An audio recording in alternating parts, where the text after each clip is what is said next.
প্রিয় শিক্ষার্থী, আসসালামু আলাইকুম। সরকারি নির্দেশনা মোতাবেক শিক্ষা প্রতিষ্ঠান বন্ধ থাকায় মৌসুমী বিদ্যা নিকেতনে অনলাইন ক্লাসে তোমাদের স্বাগতম। আজকে আমরা শিখব গণিতের সংক্ষিপ্ত প্রশ্ন। ক নাম্বার, বিয়োজন কাকে বলে?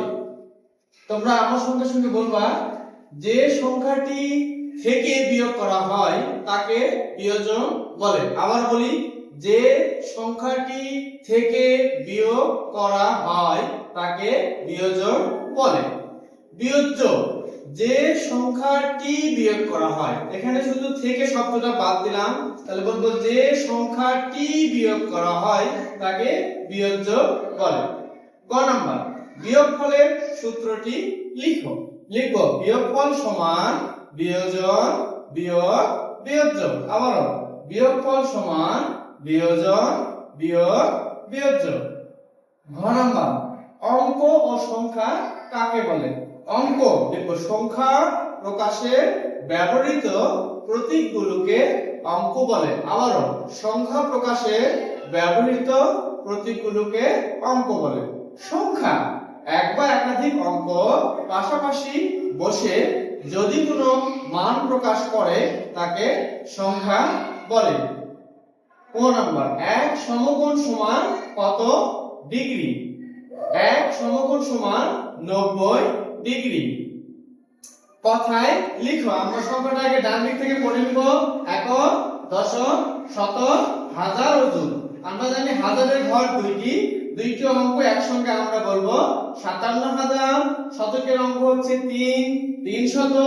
একক আর দশক মিলে একসঙ্গে বলবো 28। 57,328। 6 নাম্বার, রেখা কাকে বলে? আমরা লিখব বিন্দুর চলার পথকে রেখা বলে। আবারও বিন্দুর চলার পথকে রেখা বলে। জ্যামিতি শব্দের অর্থ কি? আমরা জানি জ্যা অর্থ ভূমি আর মিতি অর্থ পরিমাপ, তাই জ্যামিতি শব্দের অর্থ ভূমি পরিমাপ। যোগ ও বিয়োগ কাকে বলে? যোগ লিখব দুই বা তার বেশি সংখ্যাকে একত্রে একটি সংখ্যায় পরিণত করাকে যোগ বলে। আবারও দুই বা তার বেশি সংখ্যাকে একত্রে একটি সংখ্যায় পরিণত করাকে যোগ বলে। বিয়োগ লিখব বড় সংখ্যা থেকে ছোট সংখ্যা বাদ দেওয়াকে বিয়োগ বলে। কিউ নাম্বার, কোণ কাকে বলে?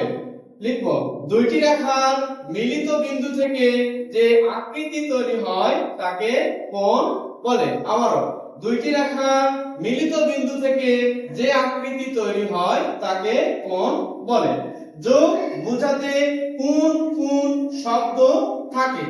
লিখব যোগ বোঝাতে মোট, একত্রে, সব মিলিয়ে, সমষ্টি এ শব্দগুলো থাকে। এখানে লেখা আছে 2686 ও 6923 এর যোগফল কত? তাহলে আমরা এই দুইটি সংখ্যা যোগ করে উত্তর লিখব। আজকে আমরা শিখলাম ক থেকে 6 পর্যন্ত মোট 12টি সংক্ষিপ্ত প্রশ্ন। তোমরা বাসায় সুন্দর করে এগুলো পড়বা। যারা না বুঝতে পারবা ভালো করে ভিডিওটা টেনে টেনে শুনে নিবা। তো আজকে অনলাইন ক্লাস এখানে শেষ।